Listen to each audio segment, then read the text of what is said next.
You're listening to Civic Media. You can tune into any of our live shows on any radio station across the state with the Civic Media app. Find us in your phone's app store and listen anytime, anywhere. This is your WMDX Daily News Roundup for Mad Radio 92.7 FM and 1580 AM in Madison.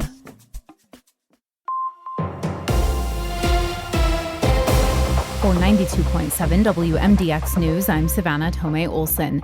Today's the day. It's the first day of school for all students in the Madison Metropolitan School District. More than 25,000 kids attend about 50 schools scattered across the city. That means we'll also have a ton more school buses on the road than we've had the last couple months. Joanne Krulotz has some reminders about sharing the road with students and buses. According to a recent AAA survey, more than half of Wisconsinites regularly drive through school zones or by school bus stops during their daily routes. In the survey, 46% of drivers admitted to speeding in an active school zone, while 29% admitted to using their handheld cell phone. Motor vehicle crashes are the greatest threat for children. Nationwide, nearly 1 out of every 5 children 14 and younger killed in traffic crashes are pedestrians. While drivers must remain vigilant, pedestrian safety is a shared responsibility.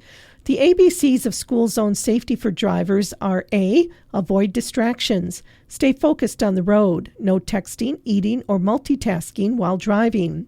B, brake for safety. Slow down and stay alert. School zones are unpredictable, so be ready to stop at a moment's notice.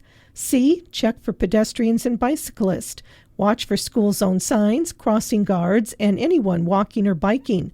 Pedestrians should also stay alert. Be aware of your surroundings and avoid using headphones or looking down at your phone when near traffic. And remember, students can get half-price fare on Metro Transit. Kids age 5 to 17 and those still in high school can get half-price rides throughout the school year. All they have to do is sign up online, get a physical fast fare card, and verify their eligibility. That means showing school ID and some sort of personal ID. A shakeup in the race for Wisconsin Supreme Court. Next year, conservative Justice Rebecca Bradley's term is up for re-election, and she announced just before the holiday weekend that she would not be running again. Conservative candidates for state Supreme Court have lost both of the last 2 elections by double-digit margins.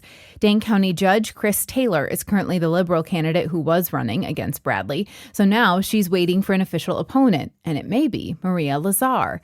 Lazar is a judge on the 2nd District Court of Appeals in Waukesha County, and WisPolitics reports she's considering running for the seat. A number of high-profile issues could come to the state Supreme Court soon, including collective bargaining rights, congressional redistricting, and election rules. The election is in April. Meanwhile, a Republican in northeastern Wisconsin now has more than one Democratic challenger. Lisa Hale reports. Mark Scheffler pledges to run a different kind of campaign, free from corporate PAC money, special interest influence, and party machine funding. Politicians talk all the time about representing everybody. You can't represent everybody if you're under the thumb of your political party, or if you're under the thumb of someone who has contributed millions of dollars to your congressional campaign. Scheffler's not the only Democrat running in the 8th Congressional District. Rick Crossan, a former Green Bay Area Public School District board member, also announced his campaign. The winner of the Democratic primary in August of 2026 will face incumbent Tony Weed. However, Scheffler says he's not running against anyone or anything. I'm not running against Rick Cross. I'm not running against Tony Weed. Those politics have to end. I'm running for the seat. And if I'm called by the people of the 8th Congressional District, I'll answer that call.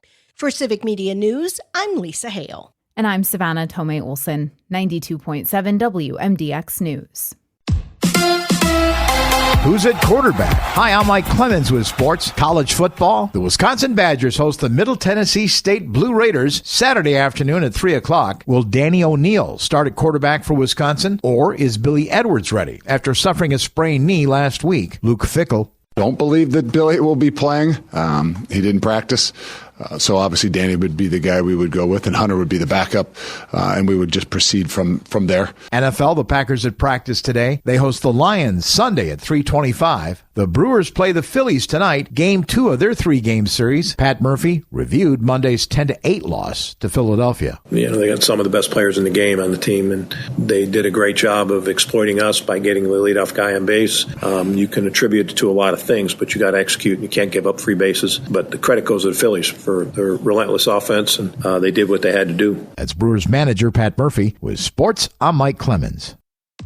On your entertainment beat, I'm Pete Schwaba. The Office executive producer Greg Daniels says at one point he was determined never to revisit a similar world to the one he created at The Office. But ultimately, he decided to dive back into the mockumentary sitcom world with Peacock's The Paper. Daniels said he changed his mind after seeing The Office at #1 on Netflix for 4 years. The Paper is now available to stream on Peacock. Alice Rotunda gave birth to her 4th child in a McDonald's parking lot in Michigan. Rotunda said she always planned to name her daughter Matilda and call her Tilly. But after giving birth in the parking lot of the restaurant that served billions and billions, they added a tweak to the name and will call her Mick Tilly. According to the New York Post, Alice insisted she was in labor, but the hospital staff disagreed and sent her home, resulting in said parking lot birth. This was a tough decision for the Rotundas because McTilly was actually conceived in a Burger King parking lot. Once again, it's McDonald's for the win. Former wrestler Dwayne "The Rock" Johnson's moneymaker has always been action films, and not even good ones, really. He's made a decent living using his physique and charm to headline very mediocre films. That apparently has all changed now. Johnson shed 60 pounds for a role in his new film, The Smashing Machine, which tells the story of MMA fighter Mark Kerr. The film stars Emily Blunt opposite Johnson as Kerr's girlfriend. Johnson's hard work physically and mentally appears to have paid off, as the film just premiered at the Venice Film Festival and received a 15-minute standing ovation, making Johnson sob uncontrollably, according to Variety. It's early, but those who have seen the film are already creating Oscar buzz for Johnson. He appears to have come a long way since San Andreas. In a related story, I've been trying to lose 20 pounds for about 3 years and can't really use the "I put it on for a movie" role excuse much longer. Everyone loves a comeback story, and there was a big one last weekend at the box office. The film Weapons, in its 4th week of release, regained first place on the big screen over the holiday weekend. The horror film raked in $10 million,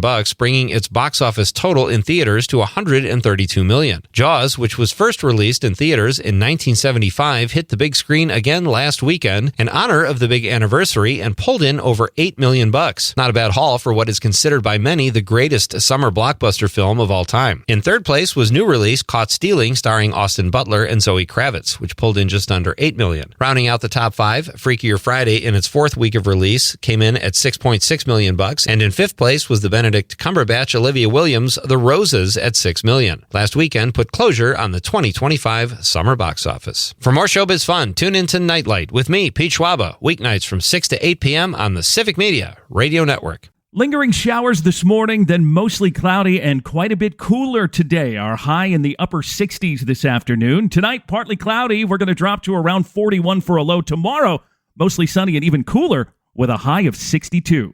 I'm meteorologist Sean Cable. Current temp 62. That's your WMDX Daily News Roundup from Civic Media. Subscribe to this podcast on Spotify, Apple, or wherever you find your podcasts. Find more news at mad.radio.